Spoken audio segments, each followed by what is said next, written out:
Salon they happen to we all every day we they see and we all get a role for play for push this country go before in whatever way and we on little way like I said this morning if you're not chairman you're a tire base you're not head man you're not chief you're not chiefdom speaker in whatever capacity you do you have a role to play in moving this country forward and now the impact where you create where you get in position they are. Now, then go remember you with tomorrow Bambai. Let them not call your name, then say, that person there will be no, not get power, or not vote for her, or not support them. Welcome back. This is the Truth Morning Devotion on Truth FM. They can go into a conversation this morning. I get the pleasure for welcome Josephine Gold, the British High Commissioner to Sierra Leone. We can talk about the UK support to the government and people of this country. Good morning. Good morning. Welcome, thank you very much. It's a pleasure having you. How's the body? Fine. How have you been enjoying Sierra Leone since you came? Yeah, no, it's great. I've been here for just over 1 year. Yeah. So nearly a year and a half. You don't sabi all side, you don't go. I see Amasai and others don't take you around plenty places. Indeed. Yeah, no, I think I've been 14 districts. So I've got most of them and I need to just reach the last ones next year. Inshallah, but God willing, you'll get there. But what's your impression of this country? You know, I'm sure you've traveled to 14 and you've been to places where some Sierra Leoneans who born in Freetown haven't been to other places. But what's your impression about this country? It's a beautiful country and it's full of opportunities, I think. So, yeah, I keep discovering new things. Last night we had a film screening with Fode Dumbuya Labrum, he's a fashion designer working in London, obviously, but he's Sierra Leone origins. And we had lots of the creative talent of Sierra Leone there. And it's amazing to see all the work that everyone's doing with the artists, photographers, film producers, all sorts of things. What the potential? Huge. I think the huge potential. I mean, for a fairly small country, it's just amazing the amount of talent you come across. Yeah. Let's look at, your work here generally, as the British High Commissioner. I'm sure it's basically connecting the UK government with the government of Sierra Leone, people to people, government to government, supporting private sector, governance, healthcare, and all of it. How has the British government, the UK government, been supporting Sierra Leone in different areas, say human capital development, education, healthcare, women? What has been the support, the package? So we've done many different things and a lot of things over the years. Obviously, the UK-Sierra Leone relationship is really deep and has been around for a long time. Those ties are really strong. So some of the things we've been doing, I think some of the things which are really exciting, this year we had the most number of Sierra Leonean scholars going on our Chevening Scholarship Program. So that's students going to go and study for a master's degree in the UK. And we get an allocation every year, and then we have many more applicants than we have places, but because the applications were so strong, we managed to get additional places for Sierra Leone. So that's one of our kind of fundamental things, trying to help those higher education links. But we've also been working forever since in sort of basic education, I think we've been really proud of being able to work together with the government to get more girls to stay in school and ensuring schools are safe places, particularly for girls. So some clubs helping to educate the sort of girls and the boys about how to sort of protect them, and it means that girls can go to school safely and finish their schooling. And healthcare as well. I understand you've been supporting the electrification of health facilities across. Yeah, so we've just finished doing 17 of the major hospitals across the country, and we've just got the last one in Koidu that we're working on, so hopefully that's going to be finished in the next couple of months.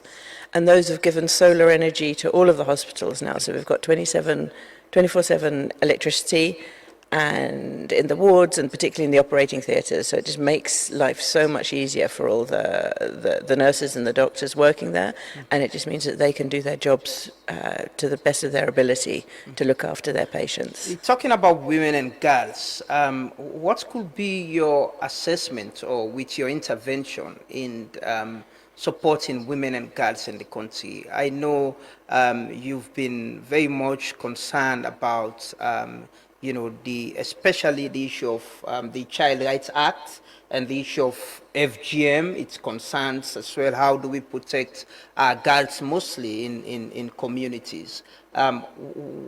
What has been your position with regards to the new Child Rights Act that we have presently in protecting especially girls?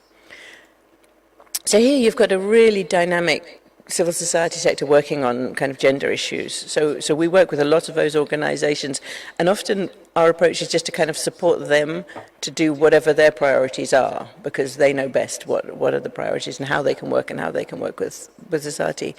The UK as a country, we are strongly against FGM. It's illegal in the UK. It's illegal. We will prosecute people who take their children abroad and they bring them back to the UK if they've put them through FGM. So we take a very strong stance against that domestically. I mean, obviously, Sierra Leone is a sovereign country. Your parliament debated the law. I think it was disappointing that there seemed to be a lot of support for taking a stronger line on it, but I mean, this is the parliamentarians are elected and are there to take these decisions. So you've got to make these are sort of social changes or social issues for the country to decide. I think we're going to watch with interest how the government responds to the ECOWAS ruling on FGM. So there is it's an ongoing debate. I think there's some very interesting work happening around the country with the ceremonies which don't include FGM, so having ensuring that the traditions are respected, all the initiation, all those kind of rites of passage happen, but without the cutting part of it.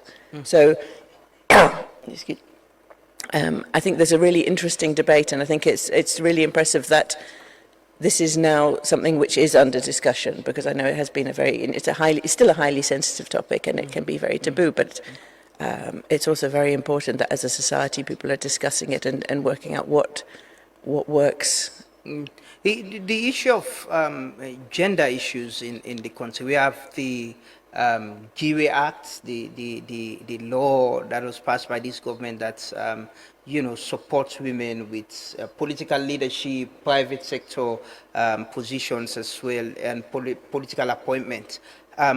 What's your assessment of a nation like ours, even though there are challenges, but we're positioning women, the number of women in parliament increased, and appointments in cabinet as well. What's your assessment as a woman yourself? What's your assessment of the roles of support we're giving to women in putting them in that leadership position? Legislation is great, but I think just the old language there has highlighted some of there's still an underlying tension, because you're saying we're putting women there, and the things we've given to women, it shouldn't be given or putting. This is just so it's not quite normalized yet, because it should just be. Yeah, it should not be because we have a law. No, I think that the law gives a good basis, but it's not like anyone is giving something to women. It's just women. This is my feeling. Just occupying the place that they should. So it's not for anyone to give or take. It should just... It should happen naturally. It should just happen naturally, yeah. So everyone being judged on their merits and their capacity, so the best people are doing any kind of job. But I think Sierra Leone's got a fantastic track record on some very kind of progressive, positive thinking on that. So kind of a legislative basis is providing the foundation. And I think Sierra Leone has really been a kind of a leader in many of those areas. Yes. Let's look at investment and the private sector in the things you've been doing. I know there's been investment conferences in the UK, the plans or programs that connect UK businesses in the UK with Sierra Leone, people from the UK investing here as well. I can recall when the foreign secretary came here, who has some ties to Sierra Leone, some time ago, some years ago, signed some MOU with the government of Sierra Leone and on investments and investment programs. How far are we with that? What's the level of investments of UK British businesses from the UK in Sierra Leone? So it's really going well. So James Cleverly, who was our Foreign Secretary under the last government, his mother was from Bow, or is from Bow. Yeah.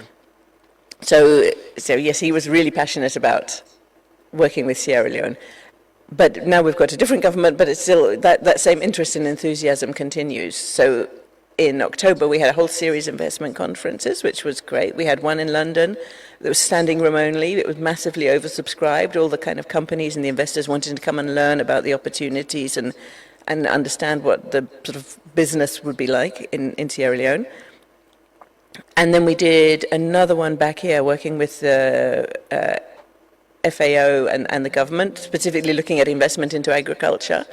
And again, we're seeing lots and lots of interest in the opportunities in Sierra Leone. So I think we've been able to build on that MOU, and we have a program called Invest Alone, where we've been supporting, I think, about 250 local companies grow and get ready to attract international investment, because you need to have lots of I suppose your sort of accounting standards, be able to kind of show a sort of history of how your business is running, kind of governance structures. There's quite a lot of bureaucracy to get in place to be able to be sort of investment ready.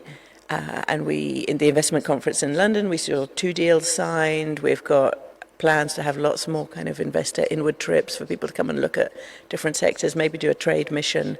So I think we see there's lots and lots of opportunities.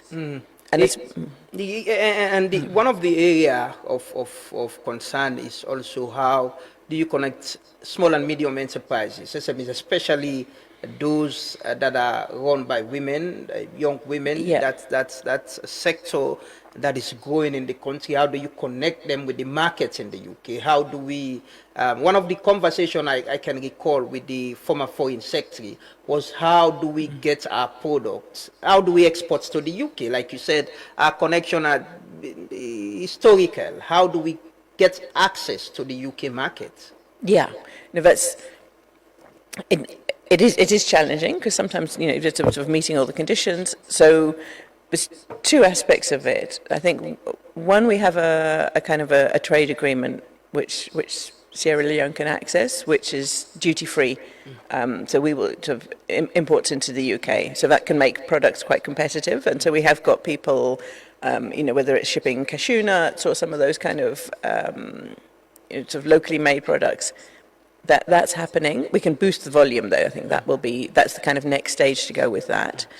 And then we have development finance organisation called British International Investment, and they tend to do the really big investment deals. But we know that actually a lot of businesses aren't really at that size yet. So they've been working with EcoBank they've loaned money to EcoBank to enable EcoBank to sort of loan on to smaller size or medium sized businesses. We're not yet at the small producers, but I think that's where we want to look at what particularly the kind of trade opportunities, that's really the buying and selling more between our 2 countries. Is it about policies or quality assurance and all of that? I think it's a range of things. It's people knowing what is out there. So for people in Sierra Leone to understand how to sell and distribute into the UK. There's always things about all the kind of efficiencies about the kind of the trade, so making sure that it's as smooth as possible to do importing goods in and exporting. So, the kind of customs clearance procedures, having as much as you can do kind of online and in advance to really make things move fast, particularly when you're selling commodities like perishable foodstuffs, things like that. That's, it's got to have you've got to make sure you've got the systems in place.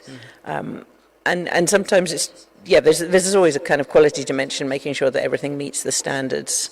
So it's on our end now in doing these things that will get us to able to access the market, because the point is the Sierra Leonean community in the UK is huge. You have a lot of Sierra Leoneans there, and it's kind of very easy markets that is closer that we can tap into and export some of our goods. Yeah. Yeah. Yeah, and you've got we've got Sierra Leone restaurants, we've got, there's this really big Exactly. and vibrant community.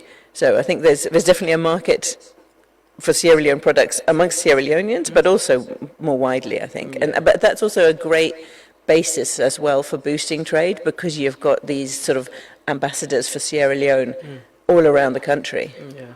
We're talking about Sierra Leonean community in the UK. Let's talk about migration and traveling. We see countries in the West mostly, talking the issue about migration is becoming it's becoming very topical. Countries are closing on and everyone should be where they are, cutting down on the number of people who are coming in. How are new policies, migration policies, affecting Sierra Leone as a country, even though generally it could be Africa, but Sierra Leone specifically? So we want to see legal and safe migration. So I think we really want to encourage lots of students. We know there's lots and lots of people traveling because of family reasons. What we're really worried about is people taking the illegal routes, because it's so dangerous for people. I mean, you hear horrific stories every day pretty much about human trafficking, or people thinking they're getting some kind of job offer, and actually it's, they end up getting trafficked into sort of prostitution, organ trafficking. I mean, absolutely awful things. People getting stuck in the desert. It's been going on for years, obviously, and it's so highly dangerous. So I think we're keen to see that there are routes for people who want to go and work, study, do whatever. I mean, it's obviously the sort of working aspect. It's always based on kind of skills and qualifications. I think every country is quite specific on that. But sort of legal migration, absolutely. Illegal migration is what we're really wanting to crack down on. Do we have specific cases of Sierra Leoneans involving in this, or we have Sierra Leoneans who are due to be deported or who are involved in illegal migration issues or trafficking, as you mentioned, people being taken in these places to do, say, their jobs for you, but they get involved in prostitution or other things in the country? Every now and again, there's one or two probably, but I mean, Sierra Leone's not on the list of worst offenders by any means. I think, because there's so many people going backwards and forwards all the time, and there's a huge number of Sierra Leone Brits as well. So, I mean, we are not on any list of say their Sierra Leone. I think sometimes people can be a little bit slow to come home, but they go legitimately mostly. but they come back. They come back if they need to come back, and then they go again. With all what is happening presently, there is this report about funding cuts to Sierra Leone. Globally, but it's affecting Sierra Leone as well. And what's the projection? How do we where do we stand with this funding cuts? I was reading a report which says it will affect mostly the UK support to gender issues, healthcare, and all of that. So we're sort of nationally in the UK. We used to contribute a larger share of our GDP to international development spending, and now we have, for a temporary period, reducing it to kind of 0.3% of GDP, because we're spending more on defence because of local sort of insecurity and the situation in Ukraine, and I think there's a big European push to increase defence spending. So that has unfortunately got a cost, and we've had to find the money elsewhere. So we are tightening our budgets across the piece. So that's one of the reasons we really want to work with the private sector, because we're looking at how we can help actually grow the Sierra Leone economy, so that actually there's more revenue, there's more jobs being created, there's more tax being paid into the government to enable the government to then have more leeway in terms of financing all of the social dimensions.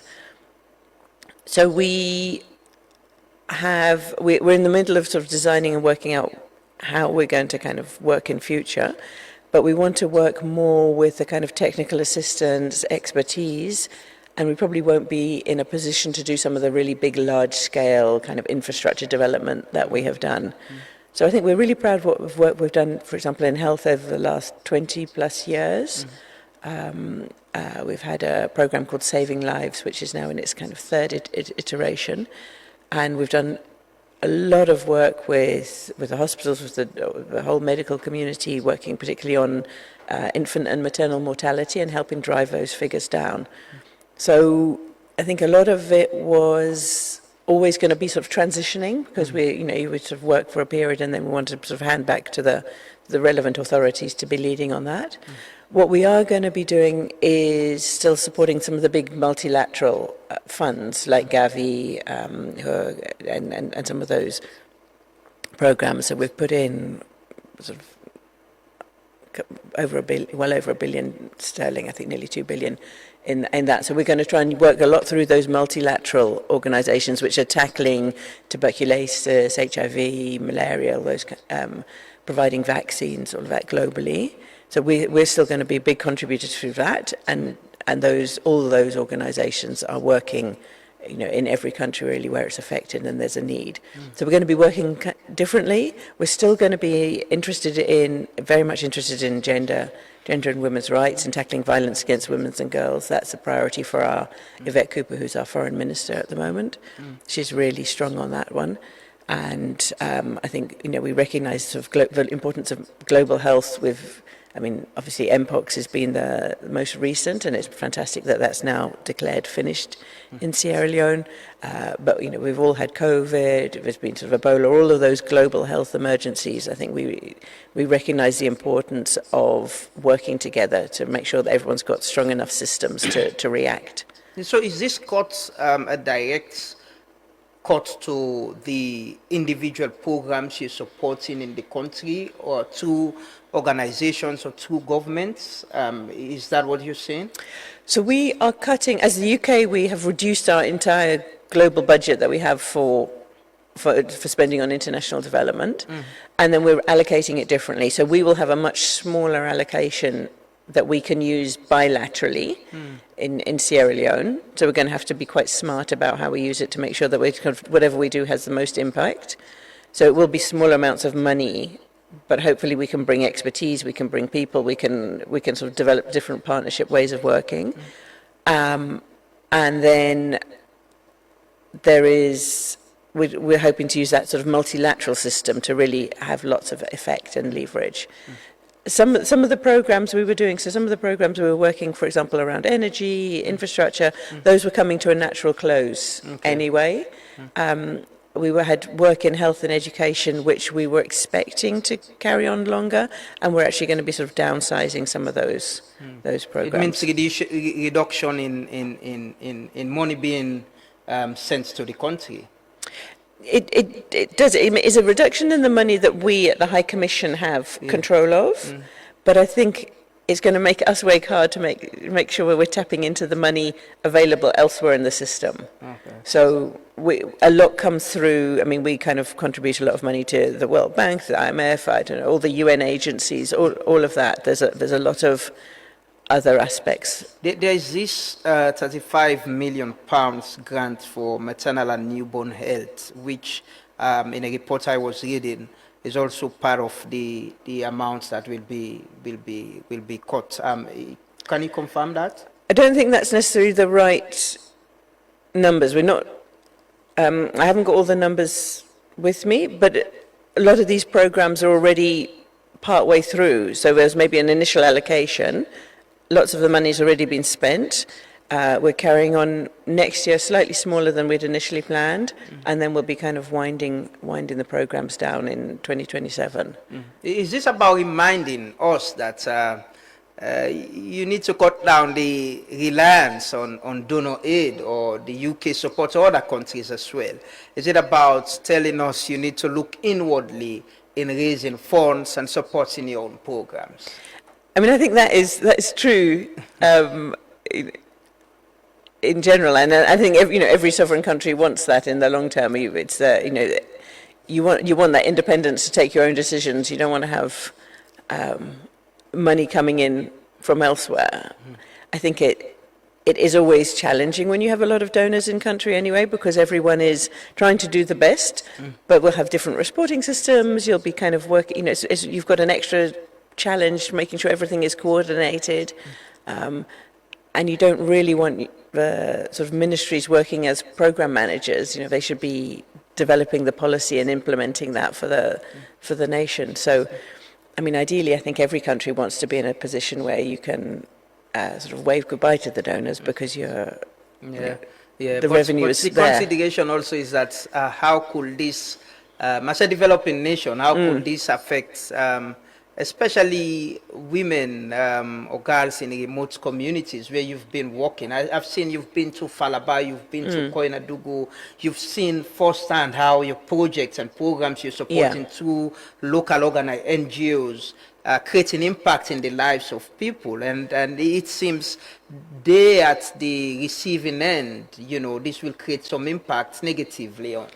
I think, we're in the process of working out how we do it now. So we still have some funds, and we're certainly not any less interested and keen to support and work with all the people in Sierra Leone. So I think we're just going to look at what we can do which will have the most impact, how we can really continue to support and do the things which are going to make a real difference. So what will be the focus of the UK support to Sierra Leone, the governments and the people? What would be the new focus with this cut? So what we really want to be focusing is on, see what we can do to support sustainable inclusive growth across the country. And that means quite a lot of things. So some of it is the kind of private sector work I was talking about, how we can work with companies. Some of it is we've been working, for example, with the NRA, helping them work on the kind of whole tax policy to make sure that the country is able to collect all of the taxes due. Just sort of helping improve some of the systems which will generate more money into the wider economy. And some of that will be about some of the, I suppose, what's called human capital development. So still in the education, how do we make sure that young people are growing up with the skills that they need to then go into the job market or become entrepreneurs or be able to contribute to society. And obviously health and public health is a really important sort of foundation for that as well. Let's look at governance generally. Your support. I know the UK government strongly supports press freedom, which is one of the things we've been talking about. As a country, we proudly review the Public Order Act, expunge and remove the area where journalists are being jailed for doing their work. But also we have the cyber law, which the media sludge itself and other people have been raising concerns about. What's your position of media independence and press freedom in this country? So I think, the role of a media in every country is vital. It's so important because it's a way that the population can see and know what's going on whether it's in society or what parliamentary discussion or what government's been doing. So I think the role and the freedom of the press is a real kind of fundamental of society. We're always keen to kind of listen and hear from a journalist. The laws are there. We as a foreign country don't can't really sort of opine or intervene on that kind of thing. But I think we're very keen to support and encourage the media sector to be responsible, investigative reporting, to really get under the skin and get into the details of stories and make sure the public kind of have that information. So I think we are keen to support the media sector. Yeah, we've seen that, and especially where laws are being used against some of us.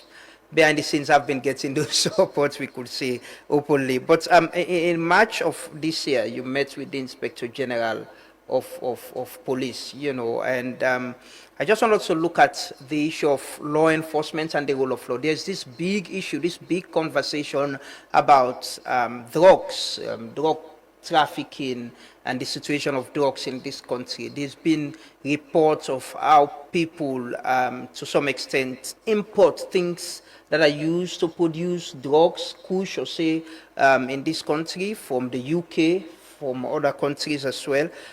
What are your engagements with the government and law enforcement agencies with regards to drugs-related issues as well, and as well respecting rights of people? No, I think the drugs issue is a real worry, and particularly when you see the impact Kush has on people, you see them sort of lying in the street. It's truly awful, and it really breaks families, and it's just horrific. So we've been having lots of really interesting conversations about. I think there was a report which was talking about whether ingredients were coming from the UK. I think the main one was something called marshmallow leaf. And we've had some conversations with the Chief Minister and the Chief of Police and other authorities about that, because it is a legal product. It can be used for sort of herbal tea as well. So if that is a problem that it's coming in, I think we need to sort of have a discussion about what is a reasonable, whether it's there needs to be some kind of limitation on the quantities that are coming in if it looks suspicious. But whilst it's a legal product, we can't really do something about it, because if someone is placing an order and someone is shipping it, there's no rules or regulations which say that you can't. But we are certainly very keen, if there is anything illegal which comes in from the UK, to have all that information and then give it to our police to then investigate and follow up. I think because where there's networks or these rings, that we need to really work together internationally to try and crack them. Is the UK government concerned? About a week ago, I had a conversation with the head of the EU delegation that came in country, and he was saying they're concerned about reports of Sierra Leone being used as a transshipment hub, for drug trafficking. He mentioned cocaine specifically. Is the UK government concerned about things like this? Yes, very much, very much. And we've long seen this as a problem because of the proximity of West Africa to Latin America in terms of the sort of sea route. It is a short stretch, and so West Africa, quite a lot of the coast has been used as a transshipment route. And at the moment, there seems to be an awful lot of talk about Sierra Leone as being a bit of a hub in that. So, absolutely, it's a concern, because it's not. Even if the consumption is largely elsewhere, the impact of having that kind of trade happening here is really destabilizing, because you've got a lot of illegal, illicit money coming in. You start having money laundering. You have people who are then being able to buy off or just distribute that money into society, which is really, you can't control it. So you've also visited the ports, What kind of support or collaboration is the UK government giving to Sierra Leone? The capacity to security intelligence and to be able to monitor our waters is also very important. What kind of collaboration or support is the UK government giving to Sierra Leone, to address challenges like this?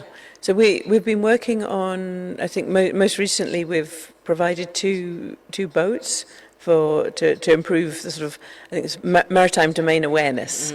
So the idea is that it's going to be accompanied by a drone, so the drone's coming, which can then survey what's out there, and then the boats can go direct to where there's an issue. The EU is doing something very similar, so we're working together on that kind of one. Does that include intelligence sharing or capacity? There's systems when there is something to share. I suppose it's. Okay.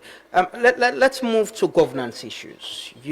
I know you've been, part of the tripartite when it came, the Agreement for National Unity. There's been, these continued engagements with development partners and the government and the opposition as well on progress being made. So far, what's your assessment with implementation of the recommendations of from the tripartite and the Agreement for National Unity? So I think this was such an important process, because after the last elections, and then that was really the basis for bringing people together and then agreeing a way forward for the next elections in 2028. So there's the whole long list of 80+4 recommendations there. The meetings have been ongoing. I think what my what I think will be really important is is the spirit in which this happens in the next 2 years. So, there is the practical, technical steps, which I think will improve sort of transparency and credibility and trust between partners. So actually seeing those steps. So there's lots of, I know the Attorney General it's got sort of a package of legislative measures he's going to present to Parliament soon, so that's the kind of the technical bit. But I think it's also really important that this process can support the kind of a spirit of positive cooperation, because basically all political parties have the same interest in any kind of election. But ultimately it's to allow the population to choose who they want to represent and lead them in any country. So, a party can be in power, out of power, but I think everyone needs to be able to play on a level playing field and let the best man or woman win in each time. So I think the spirit that it doesn't become overly politicized and that it really remains focused on actually how to get to the next elections in an atmosphere which is, there's electoral competition, but it doesn't spiral into any kind of violence or, tensions don't bubble over. This is politics. No one should be losing their lives about it. It's fundamentally about delivering for the population and providing them with the services and the conditions to be able to live and thrive and prosper. And that's what politics should be about. So, yeah, I'm sure you've been taking stock. You've been involved in some of the engagements. What's we seeing as a media? I've interviewed people here about it.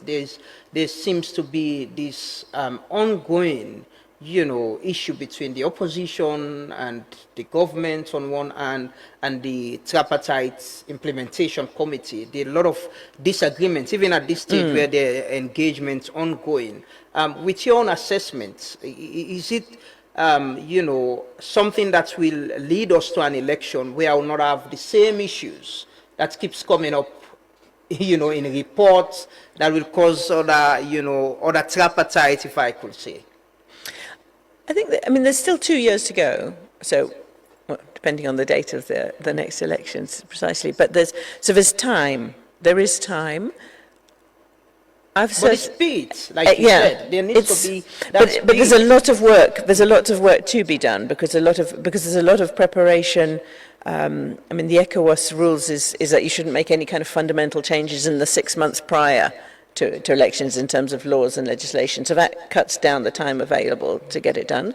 I think my message is always, when I'm talking to whether it's sort of opposition or government, is just to really try and work together and work try and build to as much as possible some kind of atmosphere of trust and collaboration, and this is for the country. It's not a party political battle. It shouldn't be a party political battle. Are you satisfied with the process so far? I think there's still a lot to do. I think in what aspects? I think there's, some of for example, the legislative changes have been drafted, but they haven't been gazetted yet. They're about to be gazetted. So, and that's when everyone will start to be able to see them, and you start to have the actual wider debate. There will be lots of work about just the kind of logistics and organisation, the Electoral Commission. Still, I think need some of those legislative changes to happen before the appointment. I think that's planned before the appointments of a new commissioner. So there's kind of quite a lot of processes which will take time, and things need to move quite swiftly now, I think, to make sure that those deadlines are met. It can't be sort of all last minute, because that will maybe some of not the best decisions get made when they're done in haste.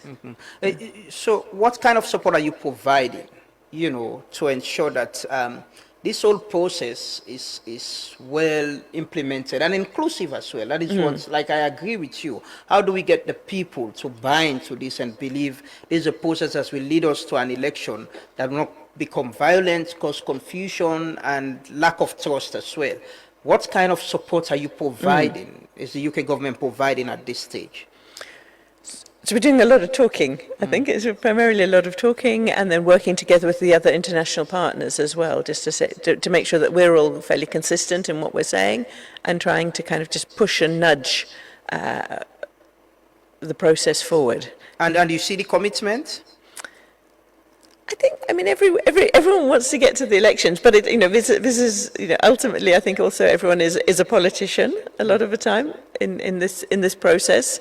So it's normal that everyone's also got one eye on the how's this going to mean, what's this going to mean, what's this going to feel like when they are campaigning.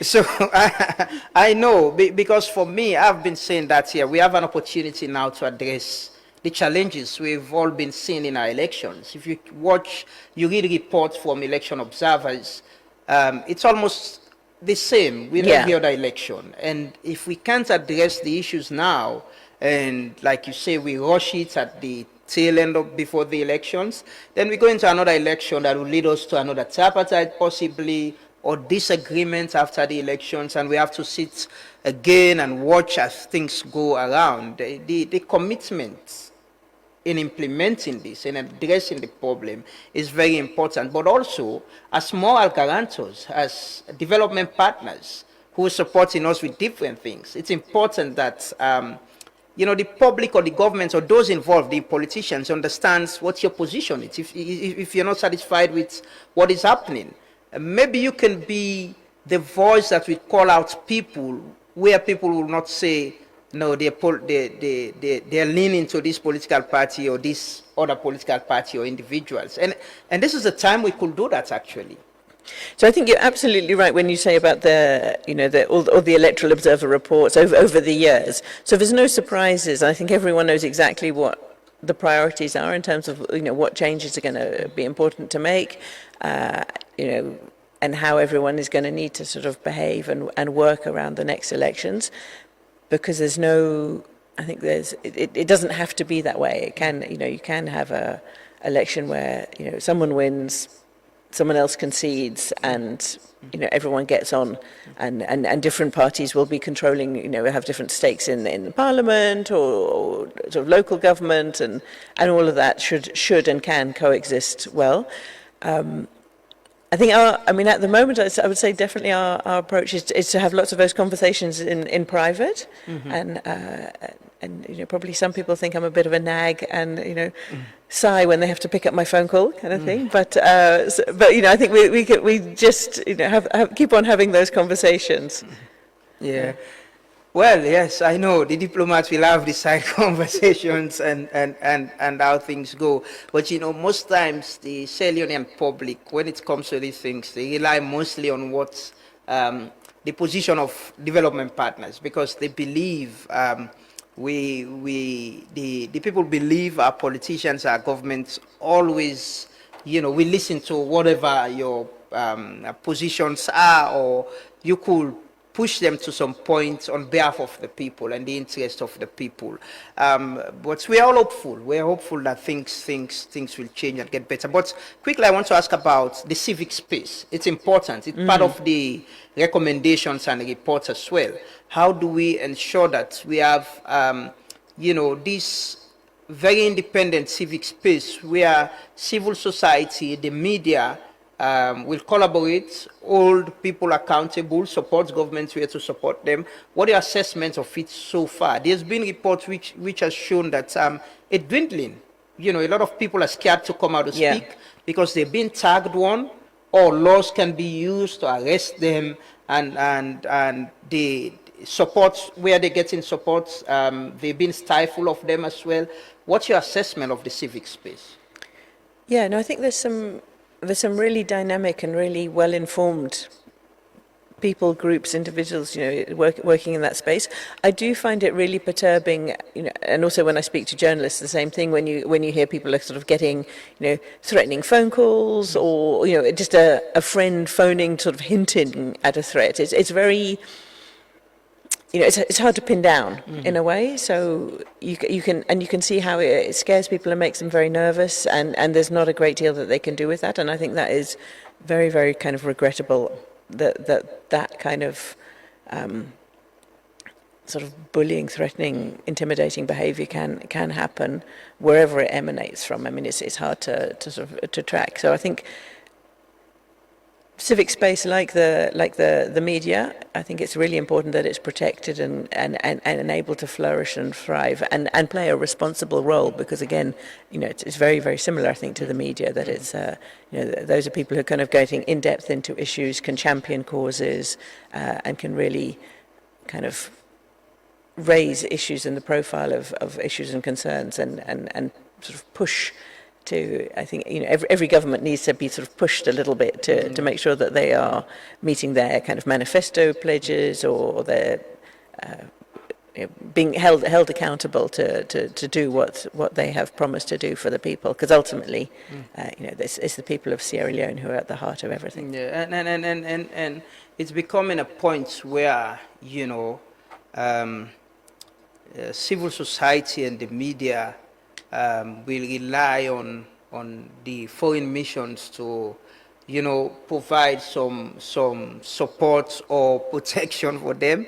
But what the assurance with the cuts we have now, what the assurance with support to especially organizations that's into, ensuring that there's this civic conversation, dialogue, that has to do with governance, elections, and rights issues as well. What's the assurance to that? I think we'll always try and sort of create a kind of space or platform, or try and help bring people together. I think that sometimes is the biggest role that we can play. It's a sort of convening power to try and help build some of those networks, and a lot of that work which is happening already organically, make sure that people are connecting up, kind of, that sort of strength in numbers and sort of common issues. So I think we will continue to do what we can to particularly on specific issues, around sort of gender, violence against women and girls. I think that, that's going to be an ongoing theme of our work, that we really want to. We recently had an event on women, peace and security, and bringing together lots of women working in the kind of security services, and potential going out to work in the peacekeeping operations, and some of the kind of more traditional gender champions. And actually it was just really, really interesting to be able to bring everybody together into one room and help them sort of make their own connections and look at opportunities to collaborate and work together, because they've got sort of shared passion for common causes. Let's take some messages. We have some of them. Some are questions, so definitely it's good to take them.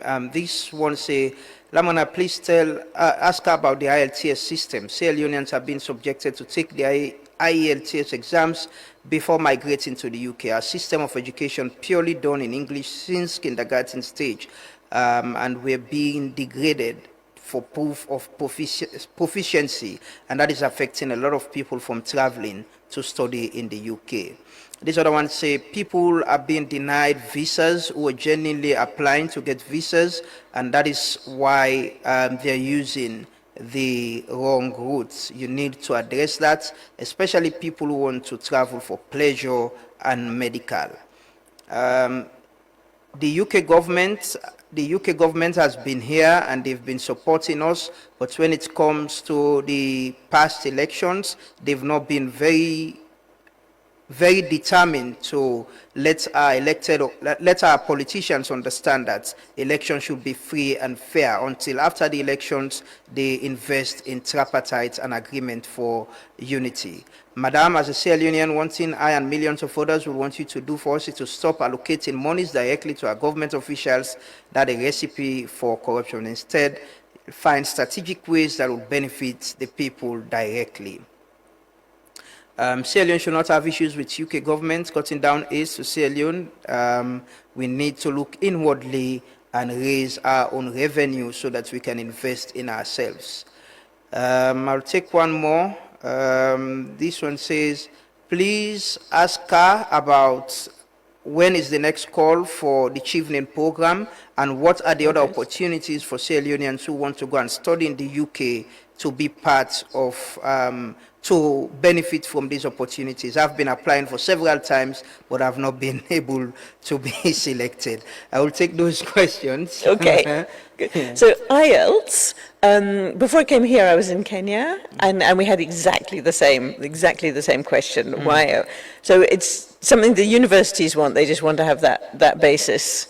I think the one improvement is now that it can all be taken online. So it used to be quite tricky because you'd have to wait and then come to one sort of exam center. So I think they've tried to make it a little bit smoother. So hopefully people can just. Yeah.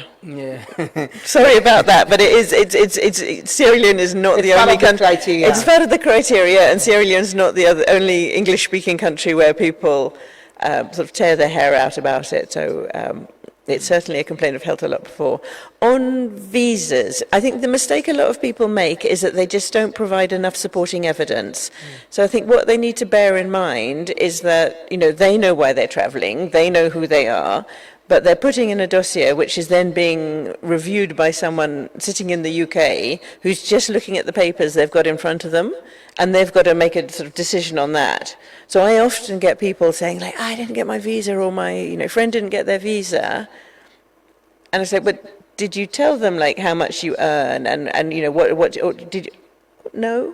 And so they miss out. I think my general advice is to really make sure that the story and the rationale is all really clear. So where you're going, why you're going, that it's affordable.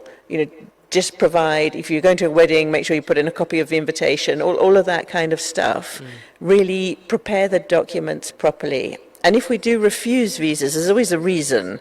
So there's always like a paragraph in the refusal explaining, and that's usually because people haven't shown evidence of something, and if they have that evidence, that next time they apply, they just be really, really, really thorough.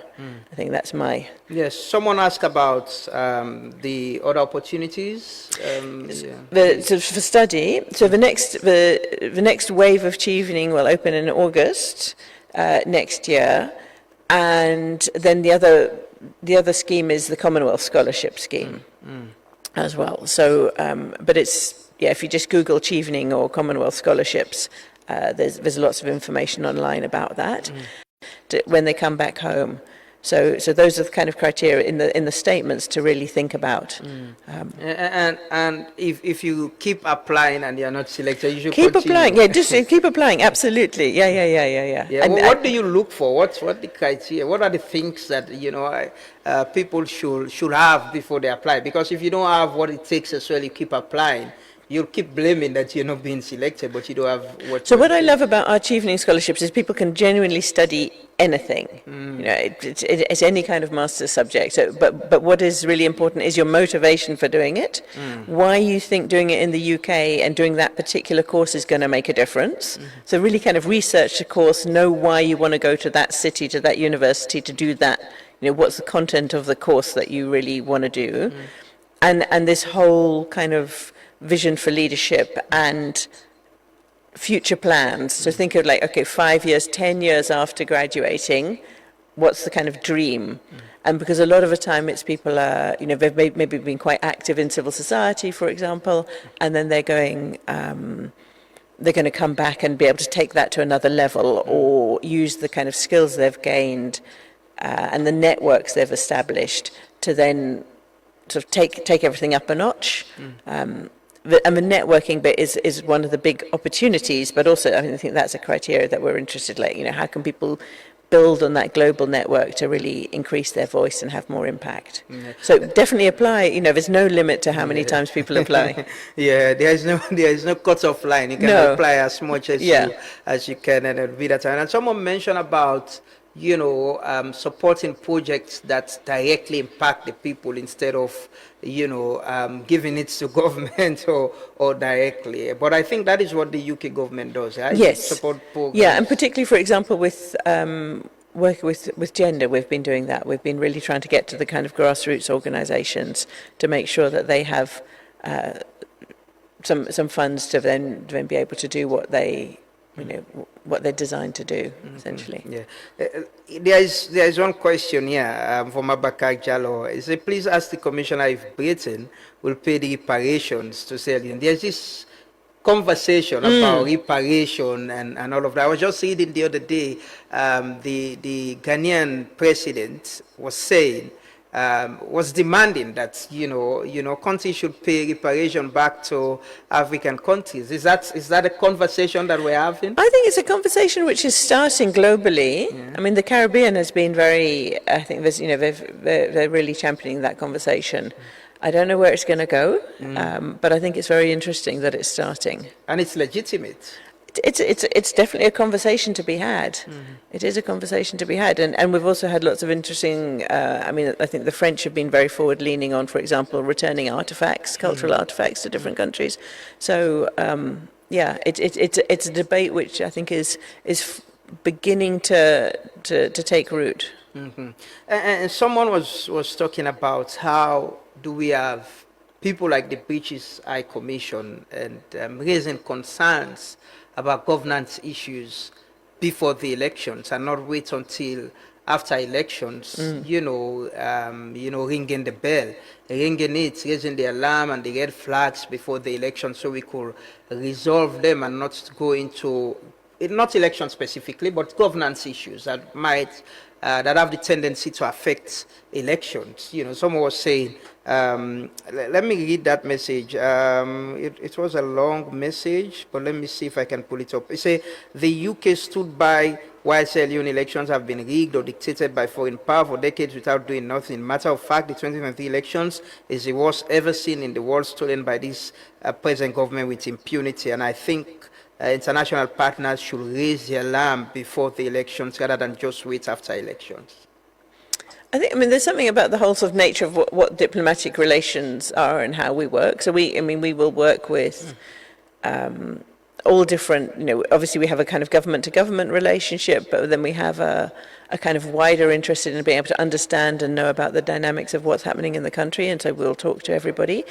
But there is a line where, Sierra Leone is a sovereign country, so we need to be careful and respect that. And a lot of conversations that we have, as we said before, will be private conversations we'll be having, and we're not in the business, I think, of going out on our sort of soapbox and talking about things too publicly. So I think there's a balance to be struck, but I think our effort is what we can do to support and encourage the tripartite process to really actually make a shift and to enable, if those recommendations are discussed and then implemented and adopted and then applied, that should provide a good basis for the next time round, and that each election actually should be more transparent, more fair, more free, more credible. I think that's the basis for making sure that people believe in democracy.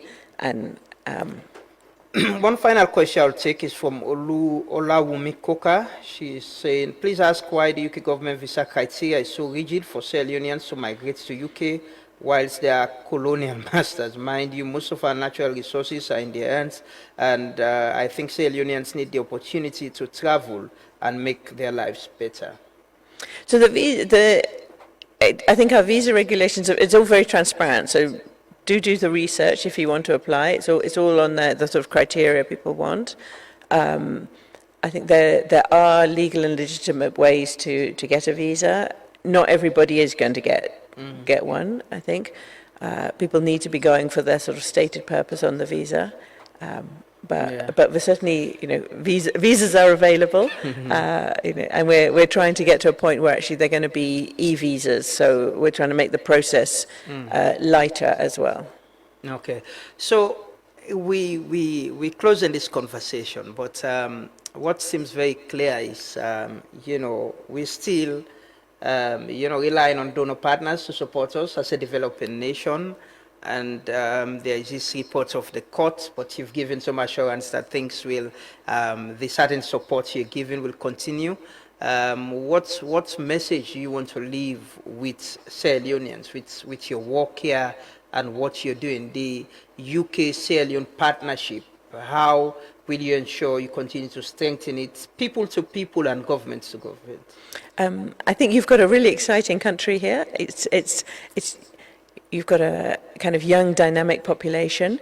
You've got some huge challenges. You can see a lot of poverty and you've suffered some pretty big knocks in the sort of last 20-odd years, but there's some amazing opportunities, and I think certainly there's a huge warmth in the relationship between UK and Sierra Leone. So we're very much, we're here. I want to see lots of those ties, a kind of cultural, social, educational, professional. I want to see all of those develop and thrive. But I think each and every Sierra Leonean has a role to play in the future of this country and making it a great place to be. Well, what you don't enjoy in a salon? You don't eat salon? Have you? Yes, of Which one course, you of course. enjoy? I'm quite a big fan of cassava leaf stew. I think really? that's my current favorite. Okay. Yeah, well, that's nice. Maybe you'll try lafidi. I don't know. I should try and introduce you to lafidi. And maybe cream. Yeah, green I like. You like yeah, too? yeah. The groundnut stew. Yes, groundnut stew I do. Okay. But that makes you stout. Yeah. Okay. Well, thank you so much for being with us, and maybe you'll send out season greetings, a message to citizens. Hope everyone is enjoying the festive season. It seems hectic. This is going to be my first Christmas and New Year staying in Salon, and I'd heard about it, and now I'm seeing it. So stay safe, particularly on the roads. But I'm wishing everyone a very happy Christmas for those who are celebrating it, and a happy New Year. So you staying here? I'm staying here.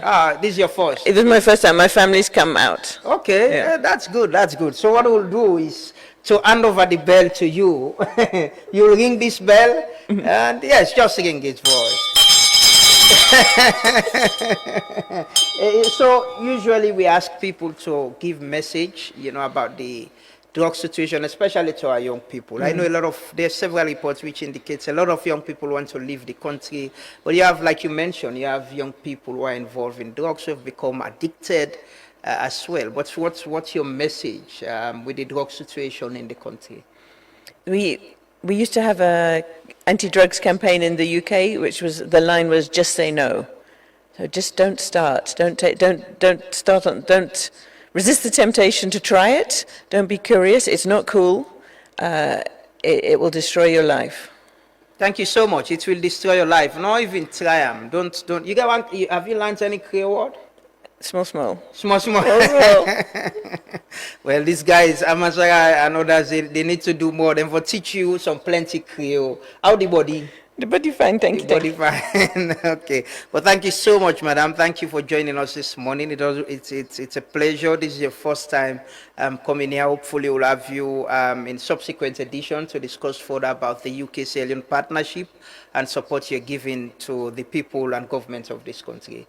Thank you so much. We're taking a short break. I'll come back shortly. Continue for Stay With We. This is the Truth Morning Devotion.